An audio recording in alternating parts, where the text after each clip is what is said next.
पंचशील ग्रहण करने का अपना कार्यक्रम करते हैं। सर्वप्रथम हम सभी लोग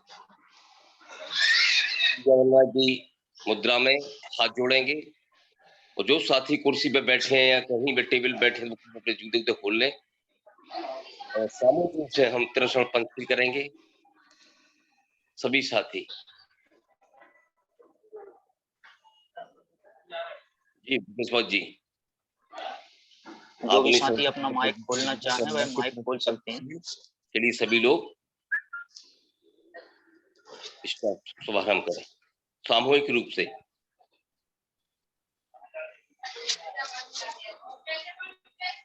नमो तस्से भगवतो अरहतो सम्मा सम्बुद्धस्से नमो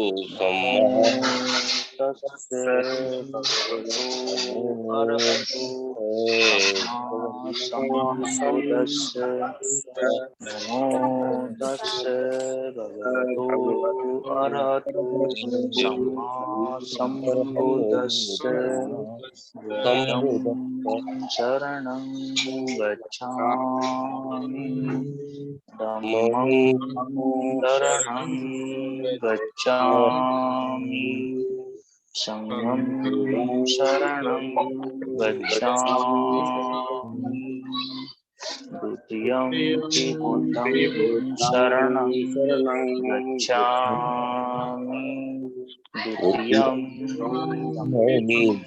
शरणं गच्छामि तृतीयं संघं शरणं गच्छामि तृतीयं बुद्धं शरणं गच्छामि तृतीयं धम्मं शरणं गच्छामि तृतीयं संघं शरणं गच्छामि पाणातिपाता वेरमणि सिक्खापदं समादयामि आजन्मदाना वेरमणि सिक्खापदं समादयामि वेरमणि सिक्खापदं समादयामि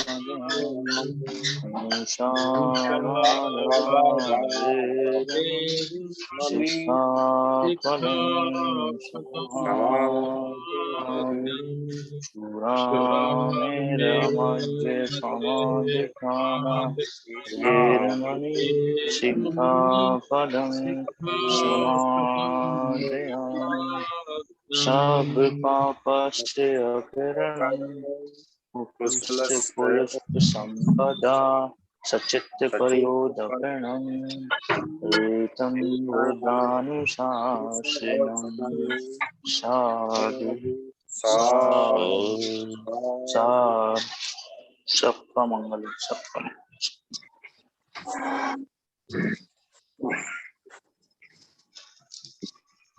बहुत बहुत साधुवाद। अभी सभी सम्मानित साथियों ने त्रिशूल पंचशील ग्रहण किया। अब कार्यक्रम शुभारंभ करने से पूर्व पहले महाकारुणिक विश्व वंदनीय तथागत गौतम बुद्ध को नमन करते हुए संविधान के निर्माता परम पूज्य बोधिसत्व बाबा साहब को नमन करते हुए और आज के कार्यक्रम की अध्यक्षता कर रहे सम्मानित संस्थापक अध्यक्ष धर्मप्रकाश जी भारती साहब, मुख्य अतिथि बहुत ही सम्मानित राष्ट्रीय कार्यकारी अध्यक्ष आदरणीय बादल सिंह बौद्ध साहब गुना मध्य प्रदेश से और सभी प्रदेश के संयोजक सह संयोजक राष्ट्रीय महासचिव कारखानी, सम्मानित साथी और सभी कार्यकर्ता, सभी को स्वागत, अभिवादन, अभिनंदन। सम्मानित साथियों, कुछ लोग शोर कर रहे हैं, मेरा उनसे निवेदन कृपया शांत हो जाएं। मेरी आवाज आ रही है तो? सम्मानित साथियों, आज जो वेबिनार के अंदर मुख्यतः जैसा कि मैंने बताया, कार्यक्रम की वेबिनार आज सिर्फ 1 घंटे का है। मुख्य रूप से आज संबोधन है आदरणीय बादल सिंह गौर जी, कार्यकारी अध्यक्ष जी का है मुख्य अतिथि के रूप में, और कार्यक्रम की अध्यक्षता सम्मानित धर्मप्रकाश जी भारती जी करेंगे। और मुख्य जो विषय होगा, राष्ट्रपिता महात्मा ज्योतिराव फूले जी का जन्म जयंती समारोह, साथ ही परम पूज्य बोधिसत्व बाबा साहब डॉक्टर बी.आर. अम्बेडकर, संविधान शिल्पी, 14 अप्रैल उनका भी जन्म जयंती समारोह। इस विषय पे आज चर्चा है, क्योंकि 11 अप्रैल को बाबा साहब के गुरु महात्मा ज्योतिराव फूले जी का जन्म जयंती है और 14 अप्रैल परम पूज्य बोधिसत्व बाबा साहब की। इस पर मुख्य रूप से चर्चा है। आप चर्चा को सुनेंगे, बहुत ध्यानपूर्वक सुनेंगे, क्योंकि इसमें आज सिर्फ 2 ही लोग संबोधन करेंगे, बाकी सब लोगों को सुनना है और नोट भी करना है आपको। मुख्य बातें बता दें संस्थापक महोदय। तो सबसे पहले मैं प्रस्तावना के संबोधन के लिए आदरणीय धर्मप्रकाश जी भारती जी को आमंत्रित करता हूं कि कार्यक्रम को संक्षिप्त समझाएं। प्रस्तावना में आदरणीय धर्मप्रकाश जी भारती जी। सभी संत गुरुओं के चरणों में नमन करते हुए आज के हमारे कार्यक्रम के मुख्य अतिथि राष्ट्रीय बौद्ध महासभा के राष्ट्रीय कार्यकारी अध्यक्ष माननीय बादल सिंह गौर साहब, संचालन कर रहे सम्मानित बी.एल. चंद्र साहब, कार्यक्रम को होस्ट कर रहे हमारे मुकेश चौधरी सांची से, पूरे देश भर से जुड़े हुए सभी हमारे राष्ट्रीय कार्यकारिणी के सम्मानित सदस्यगण, प्रदेशों के संयोजक, सह संयोजक, प्रदेश कमेटी के सदस्यगण साथी और राष्ट्रीय बौद्ध महासभा के सभी सीनियर समर्पित साथियों को मेरा सादर नमो है। जय। साथियों, आज हम लोग वेबिनार का जो विषय है, आगामी 11 अप्रैल और आगामी 14 अप्रैल, 11 अप्रैल को सामाजिक क्रांति के महाअग्रदूत राष्ट्रपिता महात्मा ज्योतिराव फूले की जन्म जयंती है। 14 अप्रैल को बोधिसत्व संविधान निर्माता परम पूजनीय बाबा साहब डॉक्टर अम्बेडकर जी की जन्म जयंती। सारा देश बाबा साहब डॉक्टर अम्बेडकर जी की जन्म जयंती को बड़े पैमाने पर गांव, मोहल्ला, बस्ती, शहरों में बहुत ही बड़े जोश, उत्साह के रूप में मनाता है। लेकिन अभी महात्मा ज्योतिराव फूले, जिनका देश की मानवतावादी व्यवस्था के लिए बहुत बड़ा योगदान है, उनकी धर्म पत्नी माता सावित्रीबाई फूले, उनका बहुत बड़ा देश के ऊपर उपकार है। तो अभी मानवतावादी समाज द्वारा महात्मा ज्योतिराव फूले की जयंती को हम लोग बहुत बड़े पैमाने पर चढ़ बढ़कर नहीं मनाते हैं, और इसका समाज को नुकसान ये है कि जो महात्मा ज्योतिराव फूले का सामाजिक चेतना के लिए, सामाजिक कुरीतियों के लिए, मनुवादी व्यवस्था को खत्म कर मानवतावादी व्यवस्था कायम करने में जो उनका योगदान है, उसके बारे में देश के लोग भली भांति नहीं जानते हैं। तो आज देश की जरूरत है कि बाबा साहब डॉक्टर अम्बेडकर जी के साथ साथ महात्मा ज्योतिराव फूले, क्योंकि महात्मा ज्योतिराव फूले को बाबा साहब डॉक्टर अम्बेडकर जी ने अपना गुरु स्वीकार किया है, उन्होंने अपना गुरु उनको माना है। और महात्मा ज्योतिराव फूले वर्ण व्यवस्था के आधार पर जो जाति व्यवस्था बनाई गई है, तो उसमें वो ओबीसी समाज से आते हैं और जाति के आधार वो माली, मौर्य, सैनी, शाक्य, कुशवा समाज से आते हैं।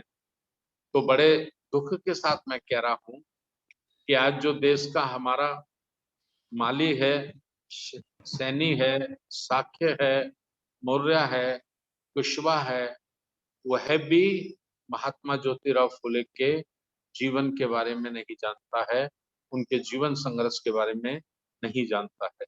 जीवन संघर्ष और उनके बारे में तो बड़ी बात है, वो अभी ठीक से महात्मा ज्योतिराव फुले को ही नहीं जानता है। तो राष्ट्रीय बौद्ध महासभा के माध्यम से हम लोग जो कार्यक्रम करने के लिए जा रहे हैं, राष्ट्रीय बौद्ध महासभा का उद्देश्य ये है कि जिन महामानवों ने जन्म लिया, जिन्होंने सच्चे लोकतंत्र की बुनियाद रखी है, जिन्होंने इंसान और इंसान में कोई भेद नहीं किया, तो ऐसे महापुरुषों के जीवन से भारत के समस्त 140 करोड़ लोगों को अर्थात प्रत्येक भारतीय को अवगत कराया जाए, परिचित कराया जाए, ये राष्ट्रीय बौद्ध महासभा का उद्देश्य है। और इसी उद्देश्य की पूर्ति कैसे होगी, इस विषय पर ये आज की हमने वेबिनार रखी है। और आगे की कार्रवाई के लिए, संचालन के लिए मैं पीएल चंद्रा साहब से निवेदन करना चाहूंगा कि आगे की कार्रवाई वो संचालित करें। बहुत बहुत धन्यवाद। नमो बुद्धाय। जय। बहुत बहुत साधुवाद। अभी प्रस्तावना के संबोधन में आदरणीय धर्म प्रकाश जी भारती जी को साथियों आप सुन रहे थे, उन्होंने सब्जेक्ट पर चर्चा करते हुए समझाया कि 11 अप्रैल महत्वपूर्ण क्यों है और 14 अप्रैल से बहुत लोग वाकिफ हैं। ये उनका योजनाबद्ध तरीके से जो समझाते कहते हैं कि योजनाबद्ध तरीके से हम लोग काम करेंगे, उनके पास इसी तरह की योजनाओं को, महान पुरुषों की तिथियों को, चाहे वो परिनिर्वाण दिवस हो या जन्म जयंती हो, पूर्ण रूप से हम कोशिश ये कर रहे हैं कि साथियों ये जन जन तक इसका जन प्रचार हो। इसी बात को ध्यान में रखते हुए हमने भी आगरा के अंदर 11 अप्रैल का बहुत भव्य कार्यक्रम लगाया और खुशी की बात है कि ओबीसी समाज के, कुशवा समाज के लोगों ने वो कार्यक्रम को आयोजित करने जा रहे हैं साथियों। और निवेदन यही होगा सभी साथियों से, 11 अप्रैल को भी बड़े धूमधाम से पूरे भारतवर्ष के जितने भी कार्यकर्ता हैं कार्यक्रम को खूब धूमधाम से बाबा साहब की जयंती की तरह मनाने का प्रयास करेंगे, जैसे कि हम आगरा में आयोजित किए हैं। कार्यक्रम को आगे बढ़ाते हुए, क्योंकि आज 2 ही लोगों का संबोधन, जैसे मैंने आपको बताया कि मुख्य विषय जो होगा वो राष्ट्रपिता महात्मा ज्योतिराव फूले की जन्म जयंती के शुभ अवसर पर और परम पूज्य बोधिसत्व बाबा साहब की जयंती के विषय पर भी आज चर्चा होगी। तो मैं राष्ट्रीय कार्यकारी अध्यक्ष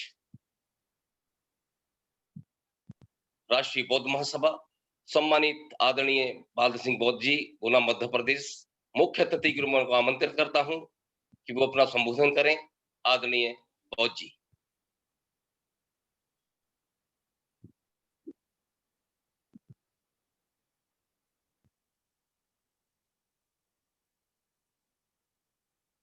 आदरणीय बौद्ध जी, बादल सिंह बौद्ध जी, मेरी आवाज सुन रहे तो कृपया अपना संबोधन। बहुत बहुत साधुवाद माननीय चंद्रा साहब। आवाज आ रही है सर मेरी? आ रही है। जी जी सर।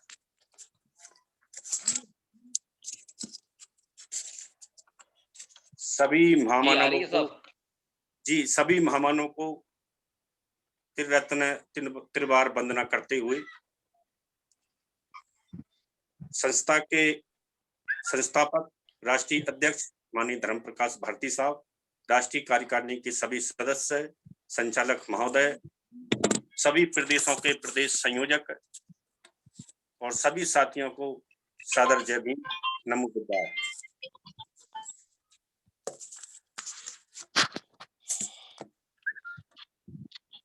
मैं आज जैसे कि माननीय अध्यक्ष जी के द्वारा प्रस्तावना रखी गई है उसी से संबंधित मैं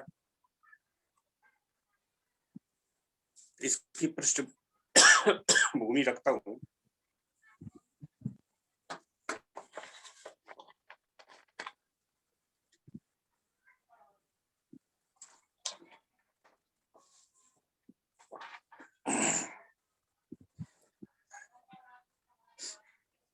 साथियों, सदियों से जो समस्या थी, इन दो महापुरुषों को ही इस विशेष जयंती मनाने के लिए राष्ट्रीय बौद्ध महासभा ने प्रस्ताव में क्यों लिया गया है, इसके पीछे के कारण स्पष्ट मैं करूंगा। बहुजन आंदोलन का 150 वर्ष का इतिहास रहा है और 150 वर्ष के इतिहास में 150 ही लगभग महामानवों ने कार्य किया है, लेकिन मुख्यतः हम ज्योतिबा फुले और बाबा साहब को ही अग्रणी के रूप में समाज के सामने उदाहरण क्यों पेश करते हैं, इसके पीछे के कारण इस प्रकार से हैं। फुले और अंबेडकर साहब ने भारत में जातिगत भेदभाव को देखा था। यहाँ की मुख्य समस्या क्या थी? जातिगत भेदभाव। इसका कैम्ब्रिज यूनिवर्सिटी में 1999 में इस पर एक किताब लिखी गई। उस किताब का नाम था the new Cambridge history of India. जैसे कि आज हमने विषय रखा है, माननीय अध्यक्ष जी ने विषय रखा है, इस किताब के ऊपर कैम्ब्रिज यूनिवर्सिटी में इस विषय पर कैम्ब्रिज यूनिवर्सिटी ने एक पुस्तक लिखी, the new Cambridge history of India. Cambridge के अंदर भारत की इतिहास का बखान। उसके पीछे ज्योतिबा राव फुले साहब की हमारे उद्धार के लिए बातें लिखी थी। तो वो बातें इस प्रकार से थी, मैं उसका रेफरेंस रखूंगा। जब महात्मा ज्योतिबा राव फुले, यानी हम महात्मा के नाम से जानते हैं, लेकिन बाबा साहब ने महात्मा का जिक्र करने से मने भी कई बार किया है, लेकिन जैसे हमारे संस्थापक जी कहते हैं कि एक बार जो हमारे महापुरुषों की छवि बन गई, एक बार जो आइडेंटिटी पहचान बन गई, उस आइडेंटिटी को हमें छेड़छाड़ नहीं करना, नहीं तो लोग बाग भ्रमित हो जाते हैं। इसलिए सबको यही नाम याद है, महात्मा ज्योतिबा राव फुले। तो हम भी ऐसे ही बोलेंगे। जब हमारे कैडर होते हैं तो हम इसको क्लियर भी करते हैं।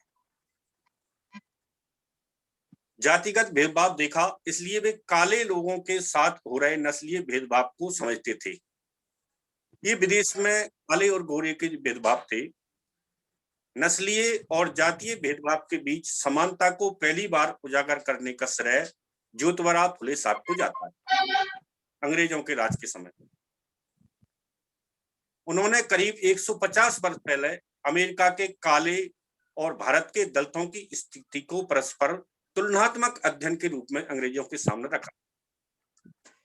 गुलामीगिरी पर फुले के विचार नस्लीय और जातीय भेदभाव के बीच समानता को पहली बार उजागर करने का श्रेय भारत के अग्रणीय समाज सुधारक ज्योतिबा फुले, इनको 1827 से 1890 के बीच में इनके कार्यकाल को माना जाता है, जन्म से लेकर वहां तक, अपने महापरिनिर्वाण तक। उन्होंने करीब 150 वर्ष पहले अमेरिका के काले और भारत के बहुजन समाज की स्थिति को परस्पर तुलनात्मक अध्ययन रखा। फुले ने अपनी मराठी किताब गुलामीगिरी अंग्रेजी में सेलेवरी के समर्पण उद्धरण में लिखा। जैसे अमेरिका में सेलेवरी समस्या थी, ऐसे ही भारत में गुलामीगिरी से उनका तुलनात्मक अध्ययन करके उन्होंने रखा। अमेरिका के अच्छे लोगों को समर्पित किया। उन्होंने वर्ष 1873 में प्रकाशित सेलेवरी के समर्पण उद्धरण में लिखा, अमेरिका के अच्छे लोगों के लिए उनके द्वारा नीग्रो गुलामी के विरुद्ध प्रदर्शित उदात्त त्याग और समर्पण भाव की प्रशंसा के तौर पर और इस प्रबल इच्छा के साथ कि मेरे देशवासी भी इस महान उद्धरण से बंधुआओं की मुक्ति के अवरोधों को दूर करेंगे। तो जैसे अमेरिका में सेलेबरियों की दास्ता से मुक्त किया अमेरिका के अच्छे लोगों ने, उसी प्रकार ज्योतिबा फुले रखते हैं कि मेरे भारत के जो बंधु हैं, ब्राह्मण दास्ता से अपने शूद्र बंधुओं की मुक्ति के सारे अवरोधों को क्या आप भारत में भी दूर करेंगे, जैसे आपने अमेरिका में सेलेबरियों की दास्ता को खत्म किया है। पुस्तक की भूमिका में नीग्रो गुलामी के विषय पर विस्तार से प्रकाश डाला गया है। आप सेलेबरी और गुलामीगिरी को फिर से दोबारा से पढ़ेंगे, पढ़ी तो बहुत सारे साथियों ने होगी, लेकिन अच्छी किताब है, एक बार में समझ में नहीं आती है, क्योंकि हम प्रस्तावना को बहुत कम साथी पढ़ते हैं। किताब की प्रस्तावना क्या है, उसका प्रीफेस क्या है, पूर्वभाग क्या है, हम सीधे किताब पढ़ लेते हैं और हमको टाइटल इसलिए समझ में नहीं आता क्योंकि हम विषय को नहीं पढ़ते। हम सभी जो वेबिनार होते हैं उन सभी वेबिनारों में राष्ट्रीय अध्यक्ष जी से प्रस्तावना इसलिए रखवाते हैं कि आपको विषय अच्छे से समझ में आ जाए, और विषय अगर आपको अच्छे से समझ में आ गया तो आप उसके अंदर का सिलेबस क्या है उसको भी अच्छे से समझ सकते हैं। तो जो उन्होंने प्रस्तावना में रखा, निग्रो और शूद्रों के बीच के संबंध को कैसे जोड़ पाए, ऐसा लगता है कि कर्तव्यों और अधिकारों के बारे में उन्होंने अधिकांश ज्ञान पुणे के स्कॉटिश मिशन स्कूल से प्राप्त किया था। ये 1847 की बात है, जब फुले 14 साल के थे और 1 साल पहले ही उनकी शादी हुई थी।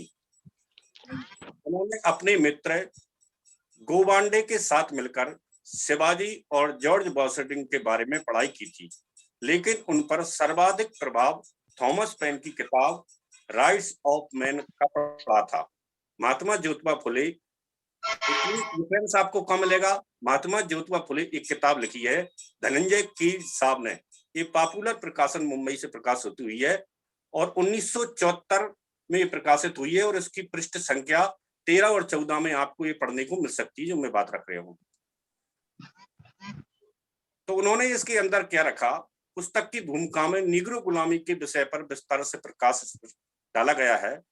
फुले साहब ने निराशा के साथ लिखा कि ब्राह्मणों के उपदेश अधिकांश अज्ञानी शूद्रों के दिलो दिमाग पर इस तरह से जड़ जमाए हुए हैं कि वे अमेरिका के निग्रो गुलामों की तरह उन्हीं लोगों का विरोध कर रहे हैं जो कि उनके लिए लड़ने और उन्हें गुलामी की जंजीरों से मुक्त कराने के लिए तैयार हैं। फिर भी उनका मानना था कि अमेरिकी लोगों की परोपकारिता के पीछे स्वतंत्रता का सिद्धांत है, जिसके कारण वे बिना किसी लाभ के निग्रो लोगों के हित में काम कर रहे थे, यहाँ तक कि अपने जीवन को भी खतरे में डाल रहे थे। Selected works of Jyotiba Phule, ये एक किताब लिखी है देश पांडे साहब ने, लेफ्ट वर्ड बुक्स, 2002 के पृष्ठ 38 पर आपको मिलेगी अगर आप पढ़ना चाहें। फुले साहब का मानना था कि समानता और स्वतंत्रता की धारणा अमेरिका में शिखर पर पहुंच चुकी है, और बाद में उन्होंने निचली जातियों और अमेरिकी अश्वेतों की स्थिति के बीच समानता को उजागर किया। फुले के अनुसार अमेरिकी समाज अश्वेतों को मुक्ति प्रदान कर चुका है। गुलामी प्रथा को समाप्त करने वाले अमेरिकियों की तारीफ करते हुए फुले ने लिखा, इस बात की औरों के मुकाबले वास्तव में शूद्र और गुलामों को ही इस बात का एहसास हो सकता है, गुलामी क्या होती है और गुलामी की जंजीरों से मुक्त होने का आनंद क्या होता है। उन्होंने उनकी स्थितियों की तुलना करते हुए आगे लिखा, जहां अश्वेतों को पकड़कर रखा गया और गुलामी के रूप में बेचा गया और शूद्रों और अति शूद्रों, भाटों और ब्राह्मणों द्वारा अधीनस्थ किए गए और गुलाम बनाए गए, इस अंतर के अलावा बाकी सारी परिस्थितियां जिनसे उन्हें गुजरना पड़ा एक जैसी थीं। अश्वेतों द्वारा झेले गए सारे कष्ट शूद्रों और अति शूद्रों ने भी सहे हैं। उन्हें ब्राह्मणों के हाथों संभवतः अपेक्षाकृत अधिक कष्ट झेलना पड़ा। तो बाबा साहब अंबेडकर और अश्वेत आंदोलन की धाराएं भीमराव अंबेडकर जो फुले के निधन से कुछ महीनों बाद पैदा हुए थे। 1913 से 1916 के बीच कोलंबिया यूनिवर्सिटी में वक्त उनका गुजरा था। अश्वेत अमेरिकियों के इतिहास का अहम दौर था। गृह युद्ध और गुलामी के संवैधानिक उन्मूलन के जरिए अश्वेतों की मुक्ति के फुले की धारणा के दशकों के बाद अश्वेत खुद को गोरों की संकल्पना से मुक्त करने के लिए संघर्षरत थे, जिसमें उनके लिए उनके अस्तित्व को परिभाषित किया गया था। ये मानना उचित होगा कि बाबा साहब अंबेडकर जैसे कि पढ़ाकू अश्वेत आंदोलन की धाराओं को पहचानने से नहीं चूके होंगे। बाद में उन्होंने गुलामी और छुआछूत को विस्तार से लिखा। गुलामी की रोमन काल की प्रथा को लेकर समकालीन अन्यायों तक उल्लेख करते हुए उन्होंने निष्कर्ष निकाला कि छुआछूत की प्रथा गुलामी से भी बुरी है। ये बाबा साहब की राइटिंग स्पीच खंड 5 से लिया गया है। बाबा साहब ने एक कदम और आगे बढ़कर प्रभावशाली नागरिक और अधिकार कार्यकर्ता शिक्षक, उनके जो शिक्षक थे प्रोफेसर W.E.B. ड्यू बॉयस की एक छोटी सी मदद के लिए पत्र लिखा। मैं नीग्रो समस्या के विषय का छात्र रहा हूँ। भारत के अछूतों और अमरीकों की नीग्रो की हालत के बीच इतनी अधिक समानता है कि उनका अध्ययन करना न सिर्फ मेरी स्वाभाविक बल्कि अनिवार्य है। मुझे ये पढ़ना बहुत दिलचस्प लगा। यूएनओ में अमेरिकों के नीग्रो समुदाय द्वारा याचिका दायर की गई। भारत के अछूत भी ऐसा करने की सोच रहे हैं। उन्होंने इस याचिका की 2-3 प्रतियां भेजने का आग्रह किया। 31 जुलाई 1946 को लिखे गए जवाबी प्रश्न में प्रोफेसर ड्यू बॉस ने सहयोग का वादा किया। तो इससे जी मैंने 2 प्रस्तावना रखी हैं। भारत में जो समस्या थी छुआछूत की और गुलामी की, तो इससे एक उद्गार फूटा ज्योतिबा फुले के अंदर। उद्गार एक उफान होता है, किसी भी तरल पदार्थ में उफान आना। तो ज्योतिबा फुले के अंदर एक उफान आया और जो बेगार प्रथा थी, उस बेगार प्रथा को वह बिना पैसे के की गई बेगार को पगार में बदलवाया। और बाबा साहब डॉक्टर अंबेडकर ने इस व्यवस्था को और आगे बढ़ाया। तो हम ज्योतिबा फुले साहब के कार्यों को जब देखते हैं तो आपकी गुलामी के जो कारण क्या रहे हैं, उस गुलामी के कारणों को दूर करने के लिए पूरी उम्र बाबा साहब ने ज्योतिबा फुले साहब और छत्रपति साहू जी महाराज के कार्यों को आगे बढ़ाया। और जैसे कि हमारे संस्थापक महोदय जी ने प्रस्तावना में ये रखा कि जिन लोगों को ये बात समझना चाहिए, माली काची समाज के जब जातीय भेदभाव थे, वे ही लोग आज इस बात को नहीं समझ रहे हैं। जिस प्रकार ज्योतिबा फुले साहब ने अपनी किताब में लिखा कि जिन लोगों की गुलामी को हटाने के लिए हम काम कर रहे हैं, वही लोग हमसे इसके विरुद्ध लड़ाई लड़ रहे हैं। जैसे अध्यक्ष जी ने टाइटल बताया, उसी प्रकार का ज्योतिबा राव फुले साहब ने अमेरिकी लोगों के साथ कहा कि भारत की समस्या ये है कि जिन लोगों के लिए हम काम कर रहे हैं, वही लोग आज हमारी समस्या बने हुए हैं। यही समस्या आज भी भारत और राष्ट्रीय बौद्ध महासभा के सामने है कि जिन लोगों के लिए हम कार्य करना चाह रहे हैं, ज्योतिबा फुले के संतानों को आज ज्योतिबा फुले के कार्य को आगे बढ़ाना चाहिए, लेकिन ज्योतिबा फुले की संतानें ही आज हमारे लिए घातक सिद्ध हो रही हैं। वही लोग इस विचारधारा को कहीं ना कहीं आगे नहीं बढ़ने दे रहे हैं। तो उन लोगों को हमको कैसे समन्वय में लाना है, अच्छाई को रूप में कैसे समझाना है, ये पूरी हमें जयंतियों के माध्यम से ज्योतिबा फुले साहब के क्या कार्य रहे हैं, उनके समाज के साथियों को जयंतियों में एकत्रित करें और एकत्रित करके उनको बताएं कि सबसे पहले अगर आपको मानव होने का एहसास इस देश में कराया, जानवरों से मानव होने का एहसास कराया, शिक्षा के लिए आपको कार्य किसी ने किया, आपको ज्ञान देने का कार्य किया, तो वह है हमारे शिक्षा के अग्रदूत महात्मा ज्योतिबा राव फुले। तो महात्मा ज्योतिबा राव फुले के कार्यों को मात्र एक स्थानीय और लोकल के तौर पर मान लिया और देख लिया जाता है, जबकि बाबा साहब ने इनके विचार को पूरे राष्ट्र में लिपिबद्ध करके एक संवैधानिक कानून का दर्जा दिया, जिससे आज भारतवर्ष के पूरे जो शूद्र और अति शूद्र लोग थे, उनको हम दलित या बहुजन कहते हैं, उनको बाबा साहब ने 2 श्रेणियों में बांटा, शूद्र और अति शूद्र। इनको संवैधानिक पहचान दिलाई, संवैधानिक नागरिकता दिलाई, संविधान के अनुसार जो भागीदारी व्यवस्था होनी चाहिए, वह भागीदारी व्यवस्था के लिए बाबा साहब जीवन भर संघर्ष करते रहे। उस भागीदारी व्यवस्था को जो शाब्दिक मायाजाल से हर बार महापुरुषों की विचारधारा में घालमेल करते हैं, उन्होंने इसका नाम आरक्षण दे दिया। और आरक्षण के नाम से आपके ऊपर हर बार वह आपको शिकार करते हैं आरक्षण के नाम से, जबकि ये आरक्षण है ही नहीं है, ये भागीदारी व्यवस्था है जो छत्रपति शिवाजी महाराज ने 26 जुलाई 1902 में लागू की थी। ये भागीदारी व्यवस्था थी 50% की, कि जब हमारा समाज 80-90% है, 85% से 90% तक पहुंच गया है, इस व्यवस्था को मात्र 50% भागीदारी का जब पहली बार इसको रखा गया, तो इसका विरोध हुआ बड़े तरीके से।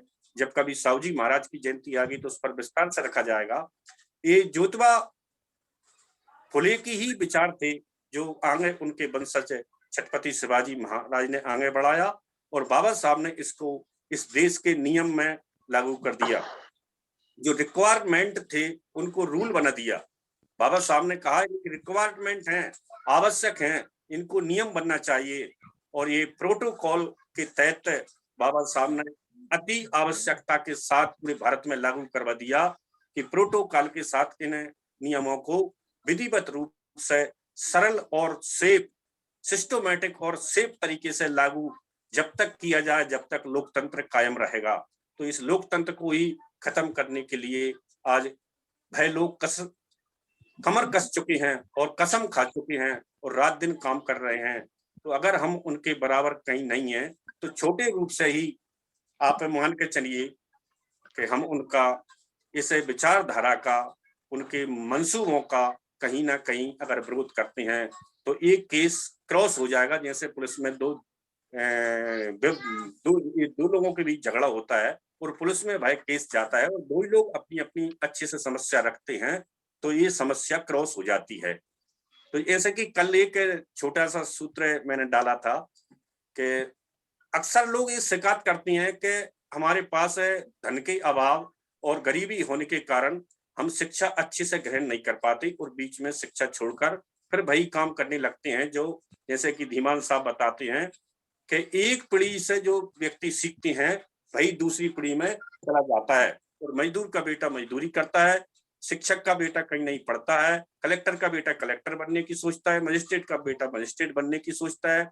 लेकिन अंधविश्वास जो एक कारण है गरीबी का, इसको क्यों नहीं छोड़ते आप पैसे की वजह से? आप साल भर के 365 दिन में 600-700 त्योहार मनाते हैं, और इन त्योहारों में आपका कितना धन खर्च होता है। और आप जो ज्योतिबा फुले साहब की जो किताब है गुलामीगिरी, उस गुलामीगिरी में धंसते जाते हैं। तो बाबा साहब ने इसका एक छोटा सा सबसे पहला उदाहरण रखा कि जाति भेद का बीज नाश। अब जाति भेद तो हम पढ़ लेते हैं, जाति भेद हमारे साथ होता है, लेकिन इसका जो बीज है उसको हम नाश करने के लिए कोई कार्य नहीं करते। इस जाति का बीज नाश है इविल जीनियस, बुद्धिमानी जो शत्रु आपका है, बुद्धिमान शत्रु, इविल जीनियस जिसको बाबा साहब ने लिखा है, इविल जीनियस, बुद्धिमान शत्रु जो आपका है, जिससे आपकी लड़ाई है, आपको भी इसके जैसे बुद्धि के चरम पर पहुंचना होगा। जैसे तथागत ने अपने भिक्षुओं से कहा कि आपको ज्ञान के मामले में किसी ब्राह्मण से कम नहीं रहना, किसी पुरोहित से कम नहीं रहना, किसी पादरी से कम नहीं रहना, किसी बड़े से बड़े जानकार ज्ञानी से भी आपको कम नहीं रहना, आपको इनलाइटेड होकर ही समाज में जाना है। तो बाबा साहब ने भी यही कहा कि आपको शिक्षा के मामले में शिखर तक जाना है। तो इन्हीं महापुरुषों की जयंतियों को हम और मनाने के लिए अथक प्रयास करें और बहुत ही सरल शब्दों में समाज के लोगों को समझाएं, बड़े बड़ी थ्योरी न पढ़ें, बड़े बड़े सिद्धांत न बताएं, मुख्य वजह बताएं, इसके वजह से उन लोगों तक एक बात पहुंचे। और आज मैंने अपने समय की बात को रख दिया है, शेष समय इसी विषय को पुनः हमारे राष्ट्रीय अध्यक्ष महोदय रखेंगे। सभी साथियों को बहुत आभार। जय भीम, नमो बुद्धाय। बहुत बहुत साधुवाद। सम्मानित साथियों, अभी हमारे आप राष्ट्रीय कार्यकारिणी अध्यक्ष परमादरणीय बादल सिंह बौद्ध जी को सुनने थे साथियों। उन्होंने ऐसे तरह से डिफाइन किया महात्मा ज्योतिराव फूले साहब को, महान पुरुषों को, कि एक शब्द लोगों को समझाने का प्रयास किया। ये राष्ट्रीय बौद्ध महासभा की बहुत बड़ी उपलब्धि है कि माननीय धर्मप्रकाश जी भारती जी के बाद आरसी धीमान साहब, आचार्य साहब और बादल सिंह बौद्ध जी को बहुत सुंदर सा उदाहरण देके समझाया है कि तरल पदार्थ के अंदर उफान आता है और ऐसे उफान अगर लोगों में आने लगे तो फिर अपना कार्यक्रम, अपने कार्य बड़ी प्रगति पकड़े। ऐसा उफान परम पूज्य बोधिसत्व बाबा साहब के अंदर आया, मान्यवर साहब के अंदर आया, और आज हमारे संस्थापक अध्यक्ष महोदय आदरणीय धर्मप्रकाश भारती जी के अंदर इसी तरह का उफान है कि वो पूरा प्रयास कर रहे हैं कि 25-26 प्रदेशों के अंदर कार्यकारिणी में जो उन्होंने काम किया वो इसी योजनाबद्ध तरीके से धर्म को चलाने के लिए किया है साथियों। बहुत सुंदर उदाहरण की, आपको हार्दिक अभिनंदन। बहुत अच्छा लगा आपका उदाहरण ये मुझे, और मैं सभी सम्मानित साथियों से निवेदन करता हूँ बड़े ध्यानपूर्वक सुना चाहिए कि वो आदरणीय बादल सिंह बौद्ध बड़ा अध्ययन और चिंतन के बाद में आपको बड़ा डिफाइन किया, उन्होंने एक्सप्लेन किया है कार्यक्रम को संबोधन में अपने में महात्मा ज्योतिराव फूले साहब को। और एक निवेदन करूं संसद महोदय को, अगर समय थोड़ा बढ़ भी जाए तो कोई बात नहीं है, क्योंकि आज 1 घंटे का समय निर्धारित किया है, क्योंकि आपके संबोधन में थोड़ा समय भी लगेगा, तो सभी सम्मानित साथियों को सुनना चाहिए। अब मैं आमंत्रण करता हूँ राष्ट्रीय अध्यक्ष संस्थापक अध्यक्ष माननीय धर्मप्रकाश जी भारती जी, जो आज कार्यक्रम की अध्यक्षता कर रहे हैं। आप सादर आमंत्रित और शुभारंभ करें। भारती साहब आ रही है? जी आवाज आ रही साहब आपकी, बोलिए। माइक सभी के अनम्यूट कर दीजिए। मेरी आवाज आ रही है? आ रही है साहब? हेलो, मेरी आवाज आ रही है? चलिए, आ रही है साहब? बहुत अच्छी उन्हें सभी महापुरुषों को नमन करते हुए आज की वेबिनार के विषय में काफी हमारे कार्यकारी अध्यक्ष, आज की वेबिनार के मुख्य अतिथि माननीय बादल सिंह बौद्ध साहब ने आपको बताया है। मैं पुरानी बात को ही आपके बीच में दोहराना चाहता हूं। राष्ट्रीय बौद्ध महासभा का जो निर्माण हुआ है वो इसी उद्देश्य के लिए हुआ है कि महापुरुषों की विचारधारा को भारत के एक एक व्यक्ति तक पहुंचाना है। वैसे तो ये ड्यूटी भारतीय मीडिया की है, साहित्यकारों की है, पत्रकारों की है, न्यूज टीवी चैनलों की है। मीडिया का मतलब होता है एक बात को देश के लोगों के समक्ष पहुंचाना। तो नैतिक जिम्मेवारी तो ये भारत के मीडिया की है, लेकिन भारत का मीडिया की जो कलम है वो 2 प्रकार से चलती है। यदि अंधविश्वासी व्यवस्था के पोषक लोग हैं, मनुवादी व्यवस्था के पोषक लोग हैं, तो उनकी बात को बढ़ा चढ़ाकर लिखना, सुनाना, दिखाना, छोटी सी बात को बड़ी सी बात कर देना। और जो मानवतावादी सोच के महापुरुष हैं उनकी बात को शून्य कर देना। शून्य ही नहीं करना बल्कि 100 फीट गहरा गड्ढा खोद के उसको गाड़ देना, खत्म कर देना। तो अब हमारे सामने ये प्रश्न खड़ा होता है कि मीडिया अगर अपनी ड्यूटी नहीं निभा रहा है, मीडिया अपने कर्तव्य को पूरा नहीं कर रहा है, और मीडिया की जो जरूरत है, मीडिया जो चाहता है वो चाहता है कि मानवतावादी विचारधारा को समाप्त कर दिया जाए, और जो वर्ण व्यवस्था की विचारधारा है, मुट्ठी भर लोगों की विचारधारा है, उसका प्रचार प्रसार किया जाए, और वो उस काम में बड़ी तेजी से लगा है। ये समस्या हमारे सामने ही नहीं है, ये समस्या महात्मा ज्योतिराव फुले जी के सामने भी थी, बाबा साहब डॉक्टर अंबेडकर जी के भी सामने थी, महामानव मानव कांशीराम साहब के सामने भी थी। तो ये हमारे महापुरुषों ने इस समस्या का मुकाबला करते हुए और जो सीमित संसाधन थे उन संसाधनों का इस्तेमाल करते हुए महापुरुषों की विचारधारा को आगे बढ़ाने का काम किया है। उसी कड़ी को राष्ट्रीय बौद्ध महासभा भी एक सिस्टम से आगे बढ़ाने की कोशिश कर रही है। खुशी की बात है कि हमारे साथी बेशक अभी हमारे साथ कम संख्या में जुड़े हैं, लेकिन काफी मैच्योर हैं, गंभीर हैं, बात को समझ रहे हैं और बात को समझकर समझाने की कोशिश कर रहे हैं। एक बात मैं आपके बीच में और रखना चाहता हूं, ये महापुरुषों की जयंती, महापुरुषों के महापरिनिर्वाण दिवस, स्मृति दिवस केवल राष्ट्रीय बौद्ध महासभा ही नहीं में मनाती है, दूसरे संगठन भी इसको मनाते हैं और ऐसे संगठन मनाते हैं जो पिछले 60-70 वर्षों से स्थापित हैं, बड़े संगठन हैं। लेकिन मूल भाव उनके बीच में और आरवीएम के बीच में क्या फर्क है, मूल भाव से हमें जानना बहुत जरूरी है। उनमें और हमें क्या फर्क है, इस बात को जानना बहुत जरूरी है।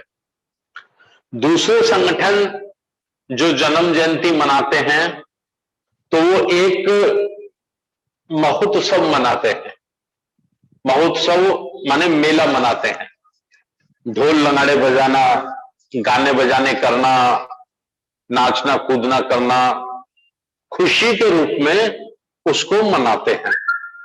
अच्छा, खुशी के रूप में या महोत्सव के रूप में हमारे बहुजन महापुरुषों को की जन्म जयंती को यदि मनाते हैं तो जो ब्राह्मणवादी व्यवस्था के लोग हैं उन्हें कोई फर्क नहीं पड़ता, उन्हें कोई ऐतराज नहीं है।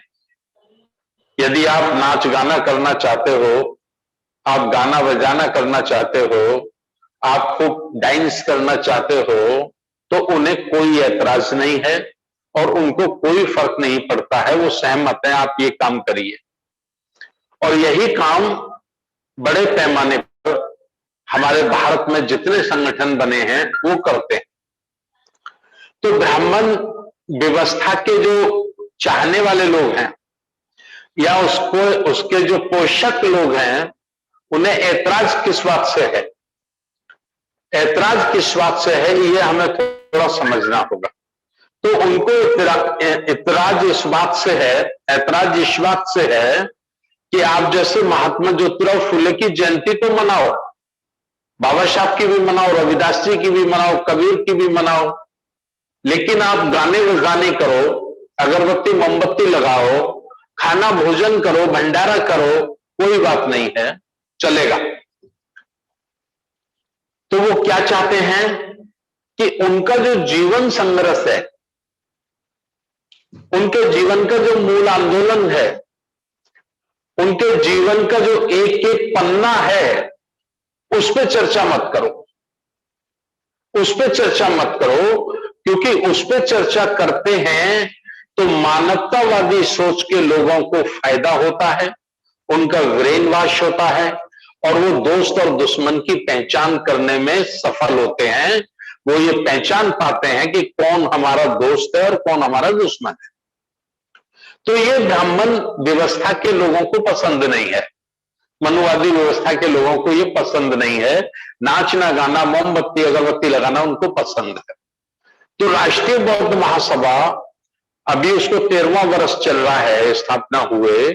इस 13वें वर्ष में राष्ट्रीय बौद्ध महासभा का जो मुख्य उद्देश्य हमारा रहा, बाबूजी रामकिशन अशोकायन जी के संयोजन में, हमारे इंजीनियर, राष्ट्रीय आचार्य इंजीनियर किशोर बौद्ध जी के मार्गदर्शन में, तो जितने भी संसाधन जुट सके थे, उन संसाधनों के माध्यम से हमने राष्ट्रीय बौद्ध महासभा के माध्यम से समाज का जो इतिहास है, महापुरुषों का जो इतिहास है, उस पर चर्चा कराने का काम पूरे देश में शुरू किया है।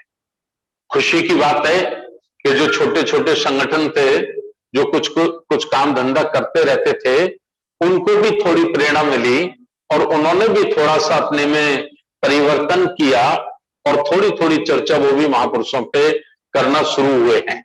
लेकिन उनको बहुत बड़ा अध्ययन नहीं है, बहुत बड़ा उनका चिंतन नहीं है, तो बहुत बड़ी चर्चा और मार्मिक चर्चा, शीलता के साथ चर्चा वो नहीं रख पाते हैं। तो राष्ट्रीय बौद्ध महासभा में पिछले 10-12 वर्षों से कैडर तैयार किया गया है। कैडर इसीलिए होता है, इसी उद्देश्य से होता है कि जो बारी की बातें हैं और जो हमारे आंदोलन के हित में हैं, जो आने वाली हमारी नस्लें हैं, उनको कैसे मजबूत किया जाए, उसके हित में बातें हैं, तो उसके लिए कैडर होता है। तो कैडर के माध्यम से मिशन को तैयार किया जाता है। मिशन का मतलब होता है एक उद्देश्य, और मिशन को पूरा करने की हिंदी होती है उद्देश्य को पूरा करना।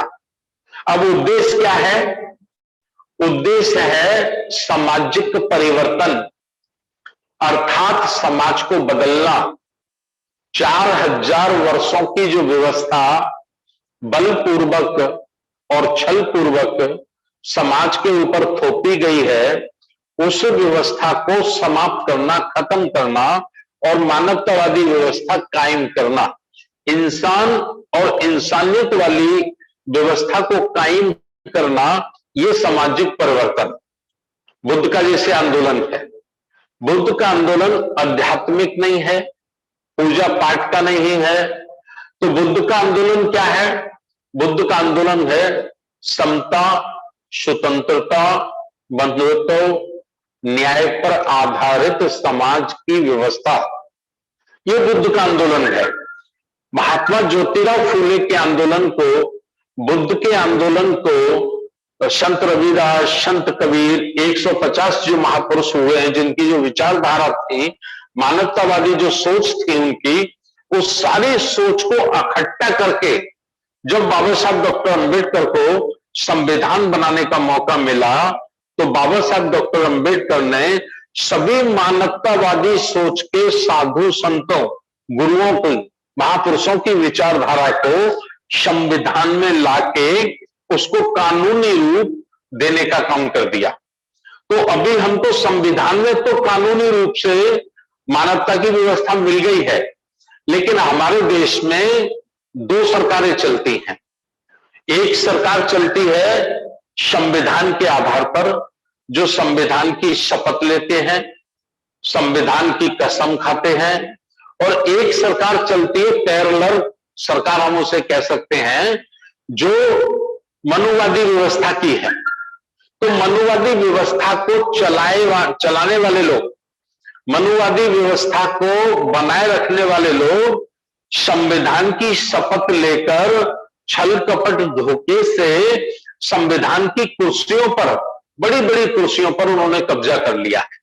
तो वो संविधान की कुर्सी पे बैठे हैं, संविधान की शपथ लेकर आए हैं, और संविधान की शपथ लेकर संविधान की कुर्सी पर बैठकर वो काम संविधान का नहीं कर रहे, वो काम मनु महाराज का कर रहे हैं। तो ये इस किस्म की जो उनकी साजिशें हैं, उनकी जो ये चालें हैं, योजनाएं हैं, इसे समझने के लिए और इसे पकड़ने के लिए बुद्धिमान होना बहुत जरूरी है, जागरूक होना बहुत जरूरी है। तो राष्ट्रीय बौद्ध महासभा समय समय पर महापुरुषों की जन्म जयंती के मौके पे या उनके स्मृति दिवस, महापरिनिर्वाण के मौके पर महापुरुषों के जीवन पे चर्चा कराना चाहती है। अभी हम लोगों ने 1 अप्रैल से 30 अप्रैल तक पूरे माह को साहू और फूले का माह मनाने की कोशिश करनी चाहिए। ये कोशिश हम लोगों को करनी है। जैसा मैंने प्रस्तावना में निवेदन किया कि बाबा साहब डॉक्टर अंबेडकर की जयंती को तो हम बढ़ चढ़कर मनाते हैं, मनानी भी चाहिए, वो हमारी जिम्मेवारी है। हम कोई एहसान नहीं करते बाबा साहब के ऊपर, हम अपनी जिम्मेदारी का कुछ भाग पूरा करते हैं। लेकिन महात्मा ज्योतिराव फूले की जयंती को हम लोग मनाना तो दूर की बात है, छूते भी नहीं है, छूते भी नहीं है। जबकि आप देखिए महात्मा ज्योतिराव फूले का जो महापरिनिर्वाण हुआ, यानी वो दुनिया छोड़कर गए, तो नवंबर 1890 में गए।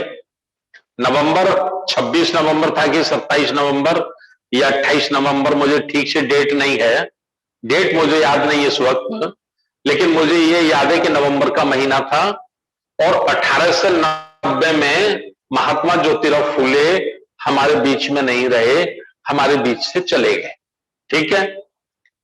बाबा साहब का जन्म होता है 14 अप्रैल 1891 में, 14 अप्रैल 1891, अर्थात एक वर्ष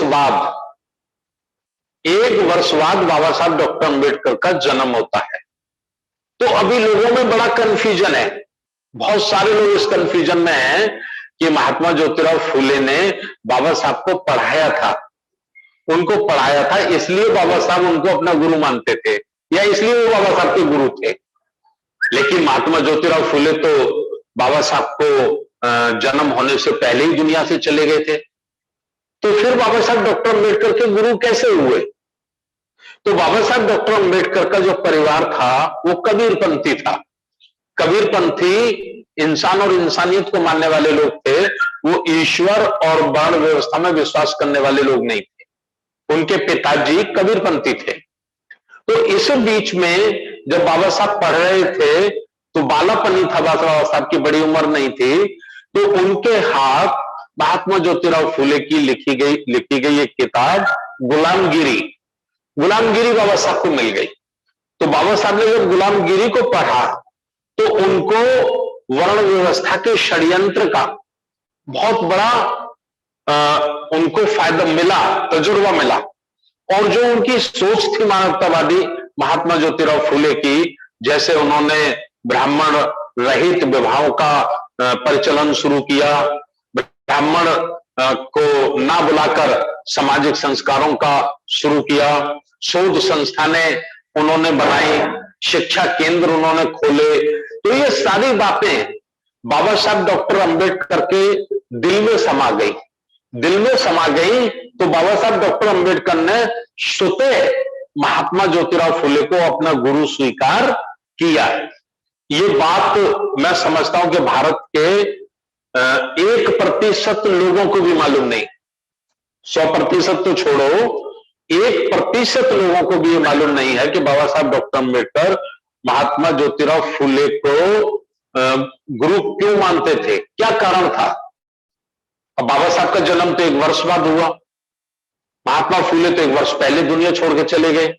तो गुलामगिरी में जो महात्मा ज्योतिराव फूले का संघर्ष था, जो उनके जीवन की उपलब्धियां थी, वो जब बाबा साहब ने पढ़ी तो बाबा साहब डॉक्टर अंबेडकर के हृदय ने उनको अपना गुरु स्वीकार किया, क्योंकि उनकी पुस्तक से उनको प्रेरणा मिली, उनकी पुस्तक से उनको बहुत कुछ ज्यादा जानकारी हासिल हुई, तो उन्होंने उनको गुरु माना।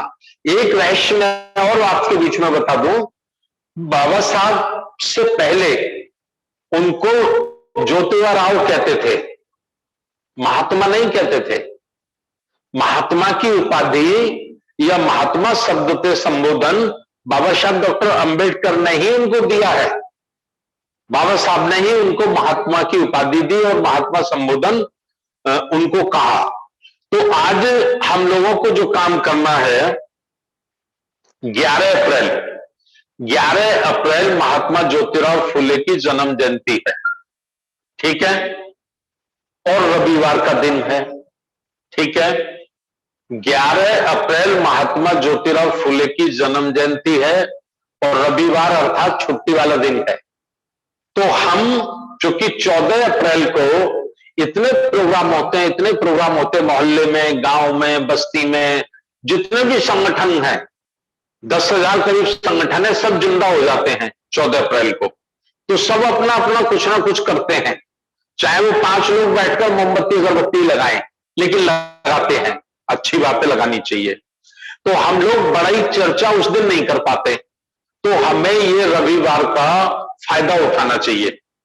हमें महात्मा ज्योतिराव फुले की जन्म जयंती 11 अप्रैल को है, उसी के उपलक्ष्य में हम लोगों को अपने अपने जिले में वो जयंती हमको मनानी चाहिए और संयुक्त रूप से हम लोग मना लेते हैं, महात्मा ज्योतिराव फुले की भी और बाबा साहब डॉक्टर अंबेडकर की भी, दोनों की जयंती हम लोग मनाते हैं। और इसमें जो विशेष काम करना है, मैं धन्यवाद करना चाहता हूं आगरा जिला यूनिट के साथियों का कि उन्होंने अध्यक्षता मेरी रखी है, यानी अध्यक्षता मेरी रहेगी। और उस कार्यक्रम के मुख्य अतिथि हैं हमारे सरदेय मोहन सिंह कुशवाहा, इनका पेट्रोल पंप है और ये समाज में बढ़ चढ़ के भाग लेते हैं, गैर राजनीतिक हैं, ये इसके मुख्य अतिथि हैं। मुख्य वक्ता उन्होंने रखा है माननीय गोपाल सिंह कुशवाहा, पूर्व पार्षद। ये 1995 में जब मैं पार्षद था नगर निगम आगरा में, तब ये मेरे साथ बहुजन समाज पार्टी से पार्षद थे, तो इनको मुख्य वक्ता रखा है। और शिव सिंह को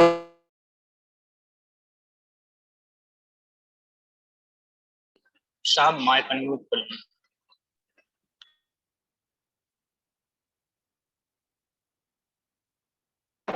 कि आप लोगों को भी ज्यादा से ज्यादा कोशिश करके तो जो कुशवाहा समाज के, पटेल समाज के, यादव समाज के, लोधी समाज के, ओबीसी के जो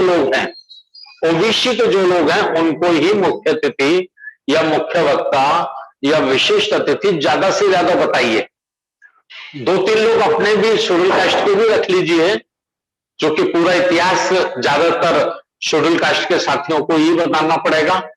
तो इस तरह से आप लोग इस काम को करिए, है ना, और फोकस करिए कि महात्मा ज्योतिराव फुले की जयंती पर चर्चा कराकर हम पूरे देश में एक चिंगारी जला दें। अगले वर्ष जब 11 अप्रैल आए, अगले वर्ष 2022 में जब 11 अप्रैल आए, तो केवल राष्ट्रीय बौद्ध महासभा ही महात्मा ज्योतिराव फुले की जयंती न मनाए, बल्कि वो 10,000 संगठन जो कभी कभी काम करते हैं वो भी मनाए और ओबीसी समाज को भी हम प्रेरणा दें। देखिए, बड़े दुख के साथ मैं कहना चाहता हूं, वर्ण व्यवस्था के खिलाफ, इस अंधविश्वास के खिलाफ बड़ा संघर्ष ओबीसी समाज के संत गुरुओं ने किया है। ओबीसी समाज के रामास्वामी पेरियर नाइकर साहब ओबीसी समाज से थे, जिसको पाल बघेल या गढ़विया कहते हैं, जो भेड़ बकरी चराते हैं, तो वो इस समाज से थे। लेकिन आज पाल बघेल समाज के लोगों को, जिसे हम गढ़विया कहते हैं, उस समाज को पेरियार साहब का नाम तक मालूम नहीं है, वो पेरियार साहब का नाम तक नहीं जानते। तमिलनाडु को अगर हम छोड़ दें तो देश के दूसरे राज्यों में। दूसरा, छत्रपति साहूजी महाराज ने बहुत बड़ा काम किया। वो कुर्मी पटेल थे, एक राजा थे। अशोक सम्राट के बाद एक उदाहरण मिलता है दुनिया में कि कोल्हापुर के राजा ने जो काम अशोक सम्राट ने किया था, वही काम कोल्हापुर के राज ऋषि महाराजा छत्रपति साहूजी महाराज ने किया। महात्मा ज्योतिराव फुले स्वयं माली समाज से थे, तो बड़ी आंदोलन, बड़ी क्रांति, बड़ा विद्रोह ओबीसी के संत गुरुओं ने किया है। लेकिन ओबीसी समाज आज वर्तमान में अपने संत गुरुओं के आंदोलन से अनभिज्ञ है, उसको पता ही नहीं है, उसको जानकारी ही नहीं है तो मैं समझता हूं कि जिनको जानकारी है, जो जानते हैं, उनकी नैतिक ड्यूटी है, उनकी जिम्मेवारी है कि वह भी ओबीसी समाज के लोगों को कम से कम उनके महापुरुषों की जीवन गाथा, उनके महापुरुषों का जीवन बलिदान उन तक पहुंचाने की कोशिश करें। और ये मौके होते हैं, जयंती का होना, महापरिनिर्वाण दिवस का होना, ये तो मौके होते हैं और ये मौके के हमें ज्यादा से ज्यादा समाज को तैयार करने में इस्तेमाल करना चाहिए। और ये कोई नया काम नहीं है। मान्यवर काशीराम साहब का जब आप जीवन पढ़ेंगे तो आप सीधा सीधा सब समझ जाएंगे। मान्यवर काशीराम साहब भी ऐसा ही करते थे। महात्मा ज्योतिराव फुले की जन्म जयंती पर तो फुले मेला लगाते थे, 8-8 दिन का मेला होता था, उनके चित्र लगाते थे, उनके जीवन के संघर्ष का एक एक अक्षर उन लोगों के बीच में 10-10 बार उसको दोहराते थे। सेमिनार चलता था 3-3 दिन तक, भाषण चलते थे। ऐसे ही बिरसा मुंडा, ऐसे पेरिया रामास्वामी नायकर, ऐसे छत्रपति साहूजी महाराज, इसी प्रकार से गुरु नारायणा, इसी प्रकार से संत गाडगे, जितने भी महापुरुष हैं, उन महापुरुषों की जीवन पर माननीय काशीराम साहब अपने DS4 और बहुजन समाज पार्टी के माध्यम से तो एक वैचारिक आंदोलन को, एक वैचारिक क्रांति को उन्होंने खड़ा किया था। तो ये वैचारिक क्रांति, वैचारिक आंदोलन थोड़ा सा ठंडा पड़ गया है, थोड़ा सा ठंडा पड़ गया है। तो इसमें हमको खाद बीज देकर, पानी देकर, इसमें हमें इसे तेज करना है, ये तेज करना है। ये राष्ट्रीय बौद्ध महासभा का मुख्य उद्देश्य है। 10 बज गए हैं, समय लगभग खत्म हो गया है। तो पुनः फिर मैं अपने साथियों से अपील कर दूं, आप प्रत्येक जिले में, खास करके ये अपील है मेरी राष्ट्रीय कार्यकारिणी के सम्मानित सभी सदस्यों के लिए, हमारे प्रदेश के समस्त संयोजक, सह संयोजक, प्रदेश कार्यकारिणी के हमारे जो सदस्य साथी हैं उनके लिए, मंडल संभाग के जो हमारे जिम्मेवार साथी हैं और जिले के जो हमारे जिम्मेवार साथी हैं, इन सब के लिए मेरा निवेदन है कि 11 अप्रैल को आप लोग करीब 3-3 हजार ब्लू व्हाइट पर्चे छपवाइए। मैटर आपको बना के दे दिया गया है। समय और स्थान आप अपने हिसाब से तय कर लीजिए। जैसे हमने उसमें 11 बजे का लिखा है, लेकिन आगरा के साथियों ने जब तैयारी की तो उन्होंने निवेदन किया कि सर सब लोगों की राय है कि हम 4 बजे से रखें, शाम के 4 बजे से रखें तो ज्यादा अच्छा हो जाएगा। तो हमने कहा 4 बजे का रख लीजिए। तो स्थान और समय आप अपनी आवश्यकता अनुसार तय कर लीजिए और एक बैनर बनवाइए। 3-3 हजार, कम से कम 5,000 छपवा ले तो और अच्छा। आप पर्चे छपवाइए और आप उनका वितरण करिए और 2-2, 3-3 आप मुख्य अतिथि, मुख्य वक्ता, विशिष्ट अतिथि ओबीसी समाज के भी जरूर लेने की कोशिश कीजिए। उस पर्चे में मेंशन करिए, तभी हम समाज को जोड़ पाएंगे। एक सवाल और बहुत बड़ा आप लोगों के बीच में समय होगा कि साहब कोरोना की लहर दोबारा से पैदा हो रही है, तो कैसे हो सकता है परमिशन नहीं मिलेगी। कल हमारे जिलाध्यक्ष जी जब एडीएम सिटी के पास गए तो उन्होंने उनको यही कहा कि भाई कोरोना की लहर है और परमिशन हम नहीं देंगे। उन्होंने कहा कि माननीय विधायक जी से बात करिए। उनने मुझसे बात की तो मैंने कहा देखिए साहब, ये अंबेडकर साहब और फूले साहब की जयंती है, ये तो हम मनाएंगे ही मनाएंगे। हम आपको निश्चित रूप से ये विश्वास दिला देते हैं कि कोविड-19 यानी कोरोना महामारी के जो गाइडलाइन सरकारों ने बनाई है, हम उसका पूरा पालन करेंगे। ठीक है? तो उन्होंने कहा साहब संख्या खोल दीजिए। तो हमने अध्यक्ष जी को कहा भाई 80 या 100 लोग खोल दीजिए संख्या। ठीक है? तो आप लोगों को भी मैं ये इसलिए कह रहा हूं कि आप भी जब परमिशन लेने के लिए जाएंगे तो आपको बड़े आराम से परमिशन नहीं मिलेगी। हमारे देश में कोरोना 2 प्रकार का है, 2 प्रकार का कोरोना है। जो ब्राह्मणवादी व्यवस्था के लिए काम कर रहे हैं उनको नहीं लगता है, और जो अंबेडकरवादी व्यवस्था के लिए काम कर रहे हैं उनको कोरोना लगता है। ये दृष्टिकोण किसका है, ये नजरिया किसका है? ये प्रशासन का है, कलेक्टर का है, एसपी का है, एडीएम सिटी का है, एसपी सिटी का है। ठीक है, उनकी बड़ी बड़ी रैलियां हो रही हैं, उनके बड़े बड़े फंक्शन हो रहे हैं, किसी पर मास्क नहीं लगा है, कोई कोरोना नियमों का पालन नहीं कर रहा है, लेकिन वहां कोई प्रतिबंध नहीं है। लेकिन ये जरूरी नहीं है कि उनको वो परमिशन दिए हैं, प्रशासन परमिशन उनको भी नहीं दिया, लेकिन उनको ये बोल देता है आप करते रहो, आपको कोई रोकने वाला नहीं है। और जब अंबेडकरवादी, बुद्धवादी, फूलेवादी लोग करते हैं तो रोकने की कोशिश की जाती है। तो ये मानकर चलिए कि ये भी एक क्रांति है, ये भी एक क्रांति है। संवैधानिक शब्दों में संसदीय भाषा का इस्तेमाल करते हुए आप भी सक्षम अधिकारी को निवेदन कर दीजिए कि बाबा साहब डॉक्टर अंबेडकर और महात्मा ज्योतिराव फूले हमारे मसीहा हैं, हम उनकी जयंती साहब मनाएंगे ही मनाएंगे।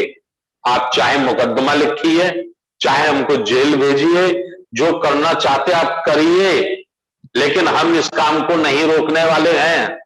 तो निश्चित रूप से आपके सामने भी दो बातें आएंगी। एक बात ये आएगी कि कुछ संख्या कम करा के वो आपको परमिशन दे देंगे कि साहब आप 100 लोगों की ले लीजिए, 50 लोगों की ले लीजिए, बस इससे ज्यादा मत करिए। एक या दूसरा सवाल ये आएगा कि साहब आप कर लीजिए। एक खास करके आपको पुलिस का इंस्पेक्टर या पुलिस का दरोगा आपको कहेगा कि कोई जुलूस मत निकालना, कोई ज्यादा भीड़ मत करना, आप लोग कर लेना। ठीक है, मतलब हमको कार्यक्रम करना है। दुनिया की कोई ताकत नहीं है जो बाबा साहब डॉक्टर अंबेडकर और महात्मा ज्योतिराव फूले की जयंती के मौके पर हमें उनकी जयंती मनाने से रोक सके। लेकिन मैं आपसे निवेदन कर रहा हूं, मास्क का, सैनिटाइजर का, फिजिकली डिस्टेंस का आप पूरा पालन करिए। जो सरकारी गाइडलाइन है उसका पालन करिए, लेकिन 11 अप्रैल को आप अवश्य आप ये जयंती मनाइए। और 2-3 वक्ता, बहुत अच्छे वक्ता जो महात्मा ज्योतिराव फूले के जीवन पे प्रकाश डाल सकें, लोगों को बता सकें, ऐसा सिलेक्ट कर लीजिए। सावधानी रखिए कि कोई बसपा को छोड़कर कोई किसी दूसरी पार्टी का सक्रिय लीडर ना हो, ये सावधानी रखिए। खास करके भाजपा का तो बिल्कुल ना हो, जो संविधान और लोकतंत्र को खत्म करने की कोशिश में लगे हैं। ऐसे लोगों को आरवीएम का मंच नहीं देना है। आरवीएम के मंच का इस्तेमाल जो संविधान के विरोध में काम करने वाले लोग हैं, जो मनुवादी विचारधारा के लोग हैं, उनको, ऐसे लोगों को आरवीएम का मंच इस्तेमाल नहीं करने देना है। तो ये प्रोग्राम आप करिए। और एक बात और मैं आपको नोट करा दूं, राष्ट्रीय बौद्ध महासभा का 14वां 3 दिवसीय राष्ट्रीय अधिवेशन हम लोग इस बार बौद्ध गया में करेंगे। 14वां राष्ट्रीय अधिवेशन 3 दिवस, 12 अक्टूबर, 13 अक्टूबर और 14 अक्टूबर। 2014 में या 2015 में ये किया था, फिर दोबारा करेंगे। और खास बात इसमें यह है कि पूरे देश से मात्र 200 लोग भाग लेंगे, सिर्फ 200 लोग। उनकी लिस्ट बनेगी, लिस्ट के हिसाब से लोग उसमें भाग लेंगे। उसमें हमको भीड़ नहीं चाहिए। पूरे भारत से 200 लोग सूचीबद्ध किए जाएंगे और वही 200 लोग 3 दिवसीय इस कार्यक्रम में भाग लेंगे। ठीक, ये माइंड मेकअप करके आप चलिए। और इसमें एक राज्य से अधिकतम 10 लोगों को, या जैसे मध्य प्रदेश और उत्तर प्रदेश बड़ा राज्य है, तो 15-15 लोगों को मौका मिलेगा। इससे ज्यादा मौका लोगों को नहीं मिलेगा उस कार्यक्रम में। और 26 नवंबर, 27 नवंबर, 28 नवंबर विशाल धम्म संगति ये सांची में होगी। इसमें हमें देश भर से कम 5 लाख लोग इकट्ठा करने हैं। इसके लिए आप अभी से अपना माइंड मेकअप करना शुरू कर दीजिए। और माइंड मेकअप क्या करना है, जिला तक हमको पहुंचना है, तहसील तक हमको पहुंचना है, ब्लॉक तक हमको पहुंचना है। तो पहुंचने का माध्यम है महापुरुषों की जयंती, महापुरुषों के परिनिर्वाण दिवस।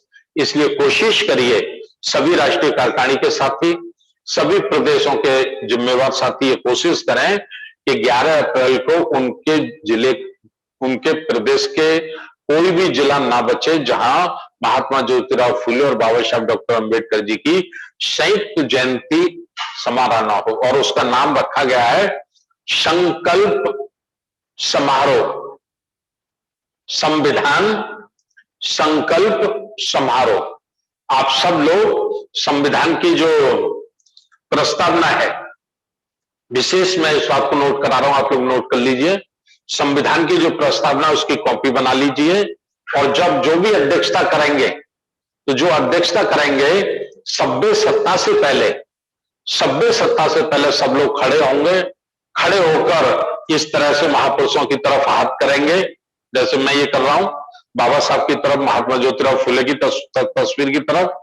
और संविधान सभा ने जो शपथ ली थी, जो संकल्प लिया था, वो संकल्प पुनः आप लोग दोहराएंगे, पुनः आप लोग दोहराएंगे। इस तरह से उस दिन महापुरुषों को साक्षी मानकर कि हम भारत को मजबूत लोकतंत्र बनाएंगे, अखंड भारत बनाएंगे और संविधान की सुरक्षा करेंगे, रक्षा करेंगे।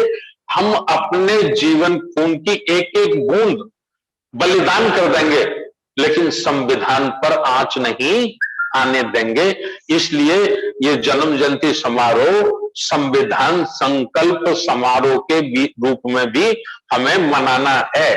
क्योंकि कुछ ताकतें धोखे से बड़ी बड़ी ताकतें उन्होंने अपने हाथ में ले ली हैं, झूठ बोलकर, छल से, कपट से, पैसे से, सरकारी मशीनरी का इस्तेमाल करके बड़ी बड़ी शक्तियां उन्होंने अपने हाथ में ले ली हैं और वो बड़ी चालाकी से संविधान और लोकतंत्र को खत्म करने की कोशिश में लगे हैं।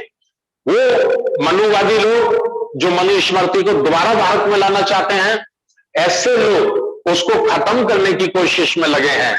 लेकिन बाबा साहब और फूले और बुद्ध के एक एक बेटे की, एक एक बच्चे की जिम्मेवारी है कि जितना कारवां हमारे महापुरुष आगे ले आए हैं, जो शक्तियां, जो ताकत हमें हमारे महापुरुषों के कारण, उनके जीवन बलिदान के कारण संविधान से मिली है, हम उसे किसी भी कीमत पे पीछे नहीं जाने देंगे। ये संकल्प 11 अप्रैल को महात्मा ज्योतिराव फूले, समाज के अग्रदूत, राष्ट्रपिता महात्मा ज्योतिराव फूले की जन्म जयंती के मौके पर हमें ओबीसी में भी, पिछड़ी जातियों में भी बड़े पैमाने पर ये मैसेज, ये संदेश देना है। टाइम ज्यादा हो गया, 10:15 बज गए। बहुत बहुत धन्यवाद। पुनः अपील, 11 अप्रैल को आप लोगों को ये काम करना है और 11 अप्रैल को हम लोग जूम पर कोई प्रोग्राम नहीं करेंगे, कोई प्रोग्राम नहीं करेंगे। रविवार का दिन है, आपके लिए फ्री फ्रीडम। आप केवल और केवल अपने अपने प्रोग्रामों में लगिए और उसका फेसबुक लाइव चलाइए, फेसबुक लाइव चलाइए। आप उसके छोटे छोटे वीडियो क्लिपिंग बना लीजिए, उसको फेसबुक पे डालिए, व्हाट्सएप पे डालिए। सोशल मीडिया के माध्यम से जितना भी प्रचार प्रसार आप कर सकते हैं, उसका बढ़ चढ़कर बड़ी ताकत में आप लोग कीजिए, ठीक है। और जब हमारे वक्ता बोलते हैं तो फेसबुक लाइव चला दीजिए, सभी का फेसबुक लाइव चला दीजिए। जितने लोग हों, 10-5 लोगों को कहना, सब पर मोबाइल रहता है, उनसे कहना बेटा आप लोग सीधा लाइव चलाइए, सबकी स्पीच लाइव चलाइए, पूरे देश के लोग सुने, पूरे दुनिया के लोग सुने। तो सीमित संसाधनों का इस्तेमाल करके ही हमें हमारे महापुरुषों की विचारधारा को आगे बढ़ाना है, भारत में वैचारिक क्रांति का आंदोलन खड़ा करना है। बहुत बहुत धन्यवाद। नमो बुद्धाय, जय भीम। बहुत बहुत साधुवाद आदरणीय अध्यक्ष जी। आपने अपने अध्यक्षीय भाषण में, संबोधन में बहुत बारीकियां समझाई। हम आपका हृदय से साधुवाद, अभिनंदन। एक बात का संशय आपने लोगों के दिमाग से हटा दिया है। बाबा साहब के गुरु कैसे थे वो। 1 साल पहले बाबा साहब का जन्म उनके बाद हुआ। महात्मा ज्योतिराव फूले 1 साल पहले परिनिर्वाण हो गए। बहुत सुंदर बात कहने के साथ साथ 11 अप्रैल का आपने जो संदेश लोगों में दिया है, मेरी प्रबुद्ध प्रार्थना है उन साथियों से, संसद अध्यक्ष महोदय का, बारीकी से सभी लोग पूरे जिलों में इस कार्यक्रम में बहुत भव्य रूप से बनाए। ऐसी विनती प्रार्थना के साथ सभ्य सत्ता के लिए आमंत्रित करता हूँ। आदरणीय गौर जी सभ्य सत्ता कराएं और कार्यक्रम समापन करें। बहुत बहुत साधुवाद सभी सम्मानित साथियों का, हृदय से सभी पदाधिकारी सभी का। बहुत बहुत साधुवाद।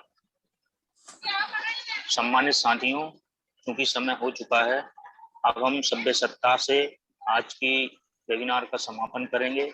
सभी साथी अपने स्थान पर बैठ जाएं और अपने हाथ को जोड़ लेंगे।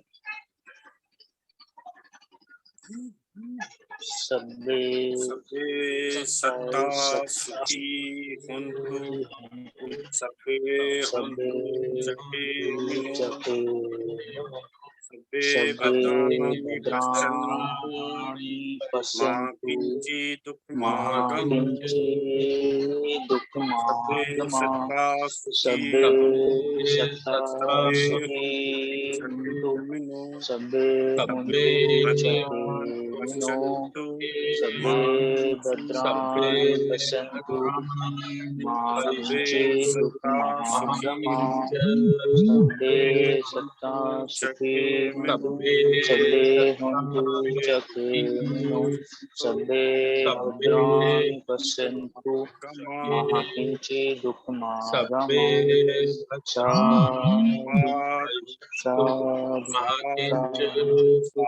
सबका मंगल, सबका मंगल, सबका मन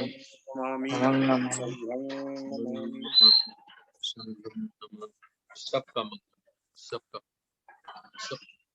सबका आज की वेबिनार का विधिवत यही समापन किया जाता है। जय भीम, नमो बुद्धाय।